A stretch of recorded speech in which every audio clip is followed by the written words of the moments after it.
Hello and welcome to this week's episode of Down the Track. I have with me our usual guest, Abrar Aziz. Don, how are you doing?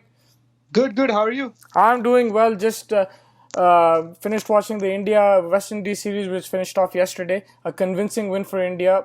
They won both tests with ease, I would say. Your initial thoughts on the series win? Absolutely. Clinical performance. Very, very well played by the boys. Bowling, batting, fielding, everything was spot on. Yeah, I think in particular the batting, because if we saw last three overseas tours, India struggled with the bat initially, and then this tour started off like that as well. If you remember the first session of the first match, they lost 3-4 wickets early on. But as the series progressed, I think India improved their batting. I think Rahane and Vihari were a plus point. And do you see this team playing the next few series like this starting 11? I think so. I think the problem was number 5 and 6 with Rahane not performing and with Vihari and Rohit Sharma debate. But I think Vihari has stamped his authority and has made that number 6 his own. Rahane coming back into form, scoring a century always helps for him for sure. Bringing him back in form was very important. He's also the vice captain of the team, so it's very important that he continues to do well. So that's a good sign. Little bit concerned with the batting. The top two, I still think. KL Rahul being given chances, not really converting. Mayank Agarwal looked good with that 50, but he didn't have any other score that was quite high.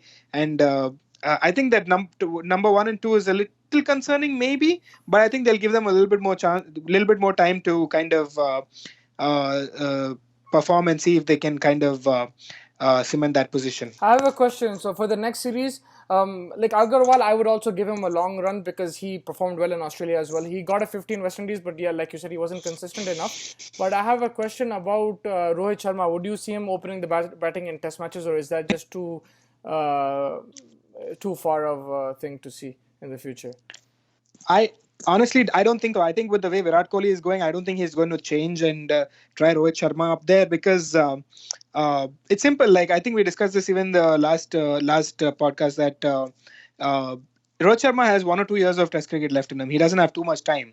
Versus KL Rahul at least has like 5 or 7 years. So I think if not KL Rahul, he might bring in somebody else. I don't know. The team has not been decided yet for the tests, but maybe a Shubman Gill or a who else is in the ranks? A couple other players that I can't remember off the top of my head. I It know should Shaw is it should have been kind of Prithvi Shaw, banned. but yeah, he got. Yeah, he's banned. It would have been him, but him and Gill come up to mind right away. But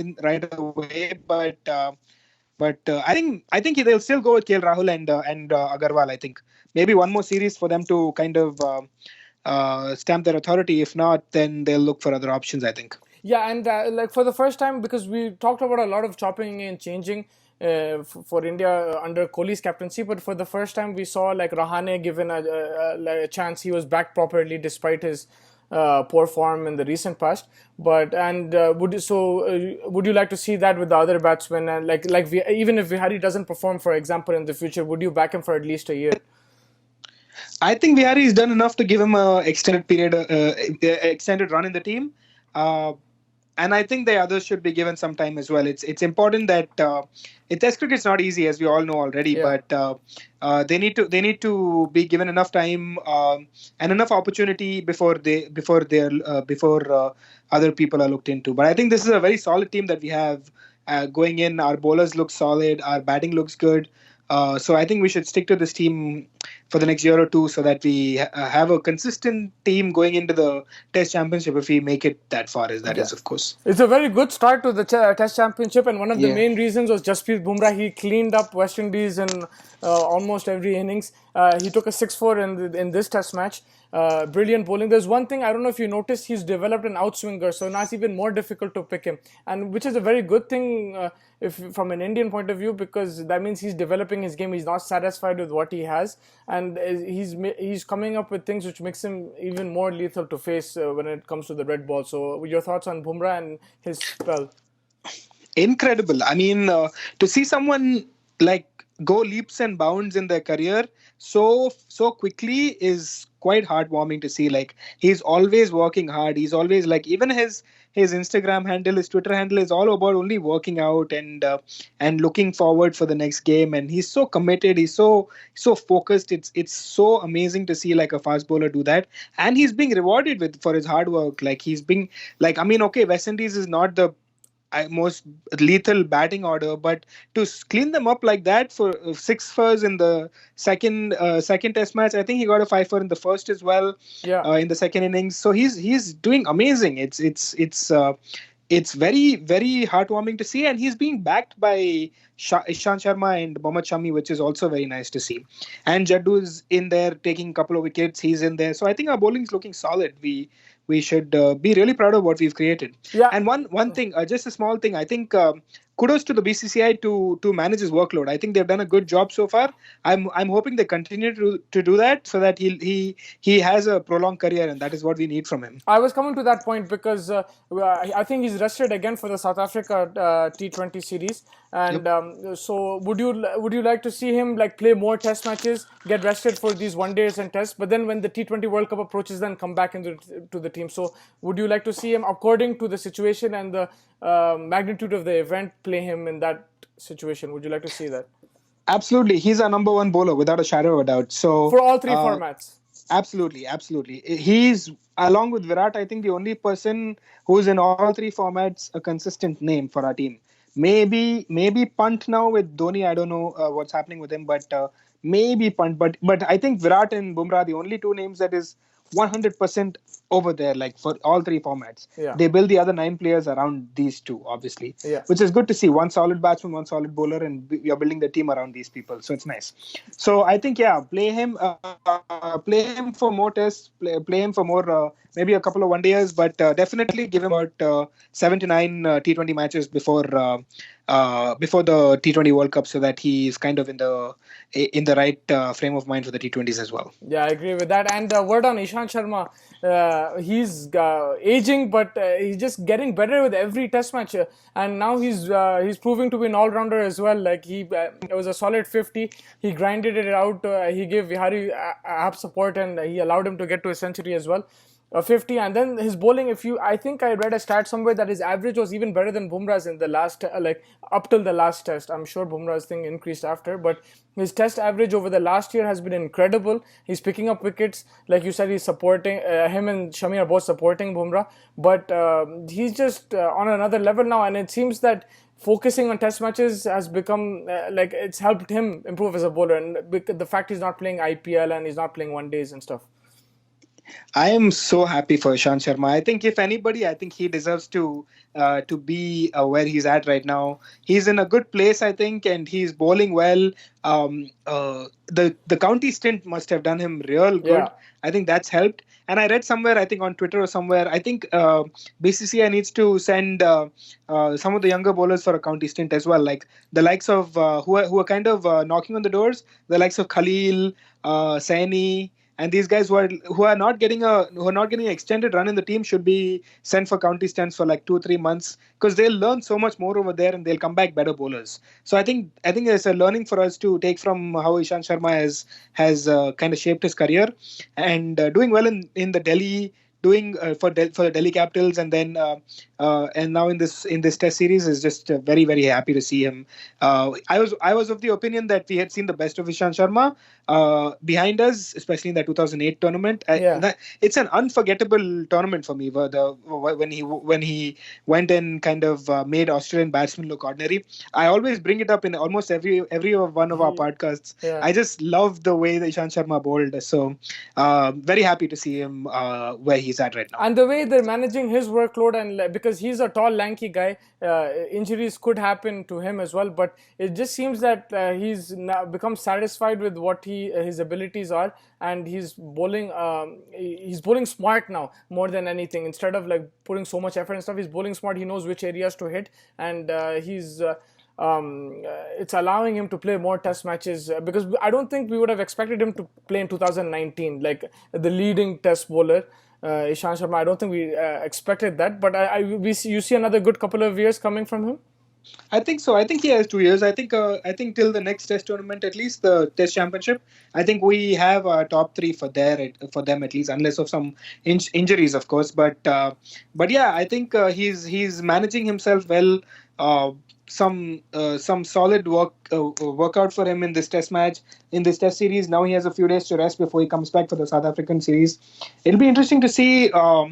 Who they drop. I don't think they'll play three fast bowlers though. Yeah. So it'll be interesting to see who they drop to bring in Ashwin as probably the obvious replacement. But it'll have. I don't think it'll be Bumrah obviously, but it'll have to probably be Shami or Ishant. I think it might be Shami If though. they're playing three tests and you know that two spinners are going to play, it's worth a shout rotating the bowlers. Even though Bumrah is your best bowler, I would start with Bumrah and Shami in the first test just because Shami has that extra pace. Yeah. But then rotate, then take out Shami, bring in Ishant Sharma, and then if you win the series, if it's 2-0, then rest Bumrah and then bring in Shami and Ishant and play. Because if you're going to play two spinners, like you said, it doesn't make sense to play five bowlers in India because the ball's going to spin. So I think the spinners can share the workload. Yeah. They'll probably would go with that. And Ravi Jadeja, yeah, he looks like the primary spinner now for the next few series, right? There because of his batting and he's bowling decent as well. Yeah, he's been there in and about picking up those couple wickets. I think he's had a fair amount of his fair share of wickets at least. We have to thank Of Sanjay course. Manjrekar for that. Thank you, Sanjay Paji, Yeah. wherever you are. Soon as he said bits and pieces, since then Jadeja has gone to another level because look at his batting. We thought that one day semi-final match against New Zealand in the World Cup was amazing, but even against the West Indies when they were struggling in the first Test match, he stood up and he took the score to a respectable score and gave India a good score to defend. Otherwise, they would have been in trouble without Jadeja. Absolutely, absolutely. I think he's a solid number 8 for us, which is quite nice to see. I mean, batting all the way down to 8 is quite nice, and he's bowling well too. I mean, this series he was not shining because obviously the faster bowlers were taking all the limelight. But he's done his job. He's bowled his overs. He's there. He bowls his overs within 2 minutes and the over rate is good and everything. He's a proper overseas spinner. Good to see that as well. Yep. Yeah, definitely. And just a small word on the West Indies. They played brilliantly against England just a few months ago in January before the World Cup, and they beat them 2-1 in the series at home. Their bowlers didn't look up to the mark, but I don't think the bowling was the problem. It's the batting again, the patience. The likes of Hetmeyer, Shai Hope, Roston Chase getting good starts, but just not capitalizing on those starts. Just a lack of focus and lack. You wouldn't say ability. It's just Test match cricket. You need that mental strength to last a couple of days, stay on the crease. They just lack that, don't you think so? Yeah, I think so. I mean, I think West Indies is known for their high-profile cricket, and they are not able to kind of stick around, get those long innings going, get those runs, wait for the bad balls. They were not able to do that. The likes of Rahane and Vihari are very accustomed to doing that because they've been doing that for a while. They've kind of modeled their game around Test cricket. That's why they are successful Test cricketers. Yeah. Versus someone like West Indies, I don't think, except for Holder, who has an amazing ability. I mean, it's hard to say that none of these they don't have the ability for Test cricket. I think it's just a matter of kind of coaching them correctly and having them understand the importance of kind of sticking it out, not giving up the rash shots, especially the Hetmeyer. I think this series, he kind of had a few very, very rash shots. And even, I mean, pretty much everyone played some ordinary cricket, I think. But yeah, I think I think they have Sarwan as their batting coach. I Yeah, think right now they bought him in for this series. So maybe he does some work with them, kind of helps them out a little bit, and maybe we'll see a little bit of improvement. But they're going nowhere with the kind of batting performance they showed in this series. Yep. yeah, and their bowling, they bowled well in patches. Holder got 5 wickets in this game. They started off brilliantly in the first test, but maybe it's just that Indian middle order like started to frustrate them, and they lost the plot a bit in between. Do you think, or was there or was it just really good batting from India's point of view? I think a bit of both. I think, like you said, they bowled very well in patches. They just need that consistency that was kind of lacking. I think Kemar Roach had a few spells where he was looking fiery, and I Yeah. think he picked up 2 or 3 wickets consistently in all the 4 innings. And Holder, of course, has bowled well. That was But I probably think, the yeah, main difference between the England and India series, because the top order of India failed as well, but then the middle order of England didn't yeah. show up. They ripped through it, whereas the Indian middle order showed some resistance and stuck it out basically. And that's why that more kudos to Rahane and Vihari, Yeah. because they batted exceptionally, like proper Test cricket shots. Waited for the bad ball, waited for the fourth or fifth ball of the over where the bowler is tired. Waited for it to sway down the leg before hitting it, clipping it. Beautiful cricket, like just solid Test match batting. And when they needed to pick up the pace a little bit, they were able to do that as well. So that's very commendable to see. And yeah, coming back to the West Indies bowling, I think uh, they have what it takes. I think they just need to be a little bit more consistent. It's also nice to see Cornwall getting a chance. I think he is a consistent bowler. I think he'll get better with a little bit more experience. So we'll see how that goes. Perfect, and counts towards the World Test Championship. It was India's first. Now the Ashes as well, and the Sri Lanka New Zealand series. I just had one question about the scoring system. I don't seem to agree with it. I don't know what your thoughts are on it. India West Indies, two series. India gets 60 points each, 120 points, two-game series. Whereas Ben Stokes played the innings of his life. I don't think we're going to see an innings like that. He put his life on the line. Everything was on the line. Jack Leach was cleaning his glasses. Everything was going on, and they only got 24 points for that win. Because Yeah, it's a five-match series, right? So they yeah. equated the more games in the series, the less points you get. Do you agree with that, or do you think that they should at least equate the test matches and then at the end make sure that everyone plays the same amount? You can have a different game series, but then at the end make sure everyone plays the amount and get the same points, because I don't think this is a fair system. 100%. I mean, I'm actually still shocked that this system was allowed to go forward. I don't know If why anything, none of the England should get a bonus point for the way they won. But yeah, yeah, it's but like at either least way. you should equate it, don't you think so? 100%. I think I'm surprised no one has raised any kind of questions about it already. I think I don't know how it was allowed to go forward. Like 120 points for England for India, and England and Australia are sitting at 32. Yeah. It makes no sense. I mean, I don't know. It just doesn't seem right. But either way, I think it's in the infancy stages right now. Maybe they'll evolve from this. Let's see. Yeah, But definitely not the right way to because go the thing is, forward. if you look at it at the end of if you wanted to weight it like that, you should have weighted like in terms of the toughness of a series. Like Ashes should be given more weight, and India England series should give it more weight. But like they weighted it wrong. But even though, like I think the main thing they should have done was just equated the points. Each test match Yeah. is the same amount of points, and that's it. And at the end of the day, just count how many games they've played and calculate it like that. But like I said, you can have different series, like different number of games in each series. But at the end of the day, you make it so that everyone plays the same amount of games. I think playing the same amount of games is where it's going to be hard for someone like India, I guess West Indies to might not play the amount of Test cricket that Australia and England play, because they still focus on the five-match series and the Ashes and that kind of Yeah, stuff. but then So then you'll have to equate it in a different way in the correct. sense. I honestly don't know how they'll get to equating it, but there has to be something where the points are equally divided. You can't get 60 points for one game versus 24 points for one game. Yeah. It just is not right numerically. Yeah, and lastly, I just want to discuss we're in the middle of one of the best Ashes series of all time. I was alive in 2005. I thought that was the best series I've ever seen in my life. I remember watching that during the summer holidays, and I thought we couldn't beat that. But after that Ben Stokes innings, I think we're very close. What are your thoughts on that, and what do you see happening in the next two matches? I think we've edged past it, man. I mean, as much as I love Freddie Flintoff going all berserk at the 2005 tournament, I think this specific innings of literally from nowhere coming out to win like such a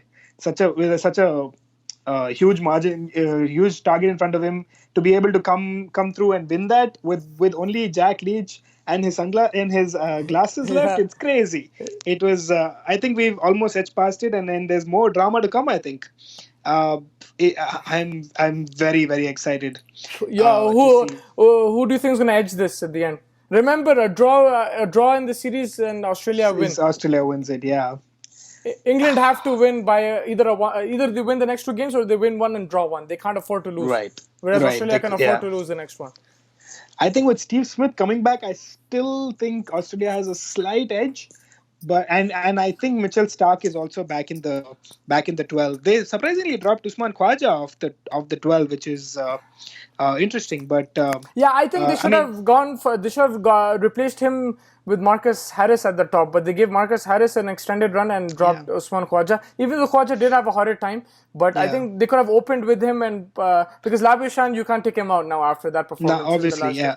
I mean, I honestly thought it would be Head who would give way, Travis Head, but a little surprised seeing Khwaja go out. Uh, he had a 50, no? I think he had a 50 in this series. Probably not. I could be wrong. I'm not. But I don't think so because his last few mm, innings he's been averaging like 8, 10 or 11 runs. But okay, so maybe I'm wrong then. But yeah, I was still a little surprised. But anyway, I mean, it is what it is. So I think it's going to be pretty much the same team. I think Smith obviously comes back in for Khwaja, and it'll be interesting to see if they go in with Sidil or Stark, because I think that's the only option that they have at this point. Because Stark I has to think be the better option.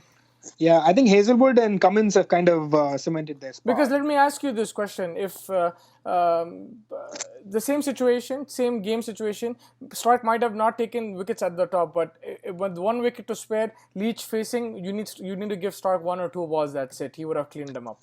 I agree. I agree 100%. I think although Leeds kind of showed a very good ability to be able to defend the ball well, but I think with the pace and the lethal Specifically Yorkers to that tailenders. Specifically to yes, yes, tailenders. Yeah. yes. I think they definitely missed him. I think even if he had like 4 or 5 overs of those 1 or 2 balls, I think he'd definitely have gotten him.